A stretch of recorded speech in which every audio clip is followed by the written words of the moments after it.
welcome back to Three Sisters Homestead. In this video, I am uppotting my tomatoes and peppers. Right here you can see that I am filling up all of my little pots with soil. Every time I would use one of the little pots to scoop the dirt, it would kind of collapse in my hand as they are pretty flimsy plastic. So I ended up getting up and getting a cup to scoop the dirt into the pots instead of using my hand. I should have had my sister come over and help me do this, as it took me a lot longer to uppot everything than I was anticipating.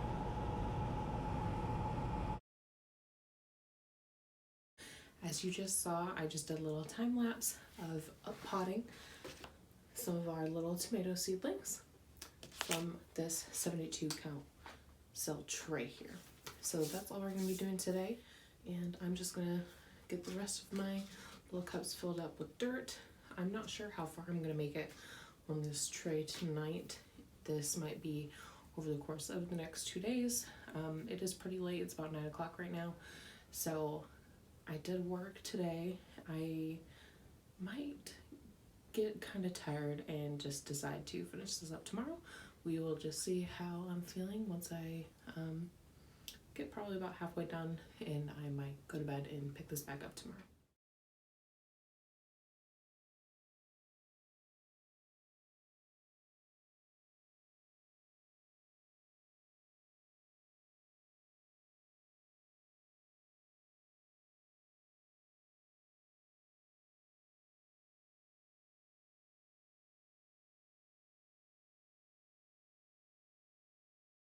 These are the plants that I am going to be taking to a Sunday market and doing a plant sale. So I needed to get them separated because there are 2 or 3 little seedlings in each one of these. Some of them have 1, but a lot of them have 2 or 3. So I'm just going to go ahead and get these all separated and put into their own pots. But I'm going to get these ones out of the way that I already have done, so that I can show you guys how I'm doing that. All right, I went ahead and brought you guys a little bit closer. As you can see, I have taken, how many is that? 12 plants out, or 12 cells out already, and it ended up being, it was either 16 or 17. I didn't show you up closer, since I'm sitting pretty far away, how I'm taking these out. I'm just lifting this little tray out of the bottom watering tray. Kind of squish it a little bit. These are pretty wet, but just gonna squish it a little bit, make sure it's nice and loose, and pull it out just like that. And as you can see, they have got pretty good roots on them there. There are 2 in this one. If you can see on the stem here, all these little hairs, those will, if I can get the camera to focus, those will all turn into roots if you bury it about that deep. This will turn into roots, all these little hairs. So when I put them in the pot, I am going to separate them like this.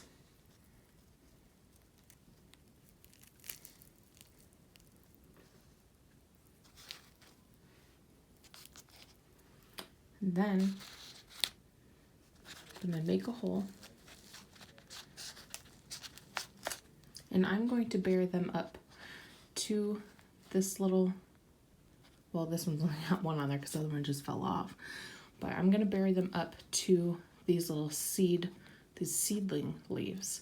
These are true leaves. This is their first set of leaves that they get. Look, yep, they're just falling off. But these are the true leaves. So I'm going to bury them up to about here. So I'm just stick it in there, push it down in there, and put the dirt back over that hole. Try to get them to stand up as straight as I can. And just like that. And then that's what I'm going to do for all of the rest of these tomatoes.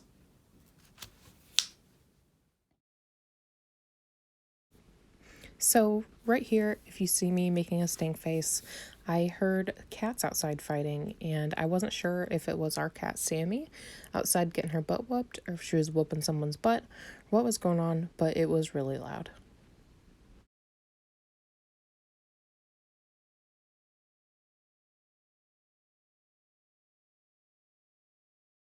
Before I get too ahead of myself, I am going to take these back off of the tray and put labels on them so that nothing gets mixed up for the seed sale seedling sale, and I know everything is what,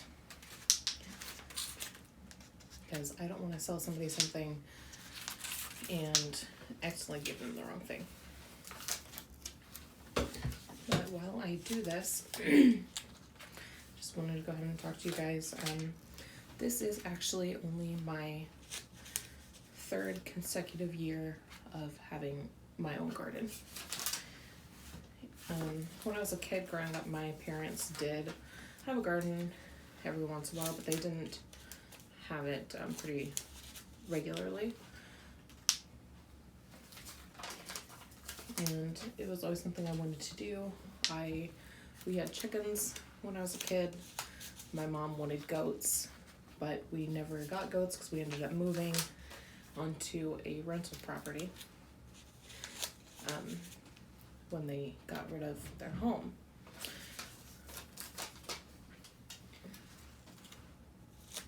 But they are still on that same rental property. They've been there for 11, 12 years now. 12 years now. And thankfully, their landlord does let us keep a garden. So my dad would have a garden, but it was never, like I said, it was never consistent. But it was something I was always interested in, between vegetable gardening, flower gardening, doing a lot of landscaping, that kind of stuff at their house. But I live in a trailer court, so I don't have a lot of space here at my home to do the kinds of things that I want to do on my property, since I don't actually own this property because it's in a trailer court. But I do some small space gardening here, some containers, and I put up 2 raised beds. That video will be coming out once I get the soil to put in them. But this is only my second year of starting my own seeds. My first year, I went to, it was just Rural King, and my dad's friend, Todd, he does a lot of seed starting and gardening too. So he gave us a bunch of tomatoes. He told me not to buy any tomatoes, so I got all my tomatoes that year from him. Since I was a kid, I wanted to have my own little farm, as I'd say. Now I realize it's more homesteading lifestyle than a farm, but the homesteading lifestyle really interests me. Once we get our own home, well, I guess this is our home. We do own this, but once we have our own property, I do want to get chickens. I don't know about any other animal though. I guess different animals would have to be something that is thought about later. It's not really something in the forefront of my mind. Besides chickens, because I really enjoyed having chickens when I was growing up. Well, I am by no means an expert. I am kind of learning as I go. I have learned so much through YouTube. Learning as I go. I'm learning what I can while I can in the space that I have. I watched Roots and Refuge.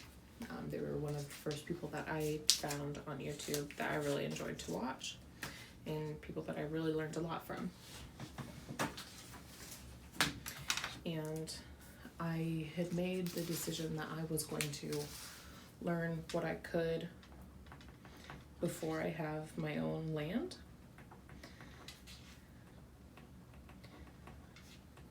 And while I had the time to learn. So when I found their channel and I heard her say, turn your waiting room into a classroom, I really kind of felt justified in what I was doing.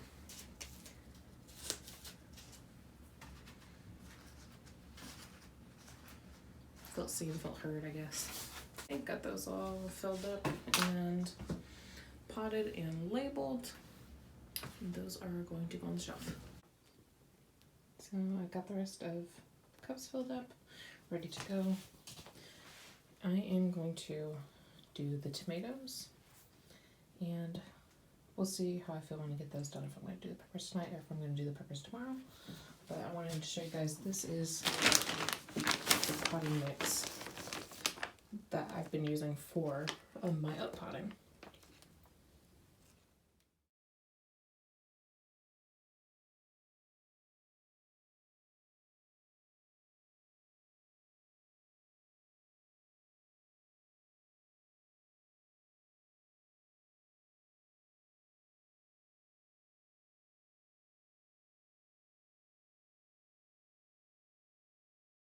That is the last of the tomatoes that needed up potted.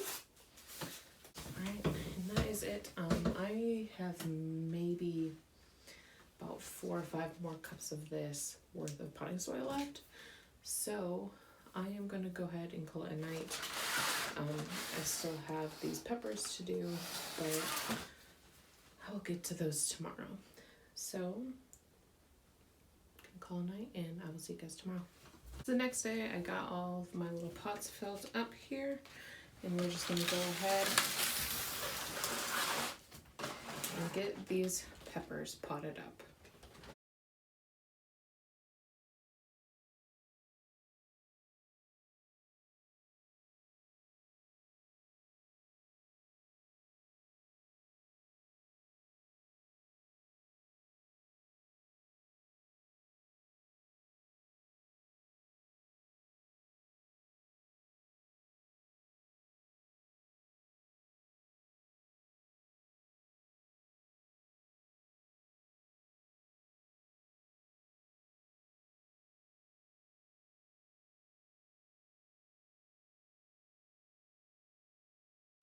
That is it for today. I've got all of these bell peppers and hot peppers all up potted. I didn't really notice any kind of smell with the bell peppers or like my jalapenos like I do with a tomato plant or a basil plant, but these Sugar Rush peach peppers, when I was separating them, I noticed they do have kind of a sweet and spicy smell to them, and kind of surprised me. I wasn't really expecting that. But that is all I have for today. If you would like and subscribe, we would be really grateful for that, and I will see you guys in the next video.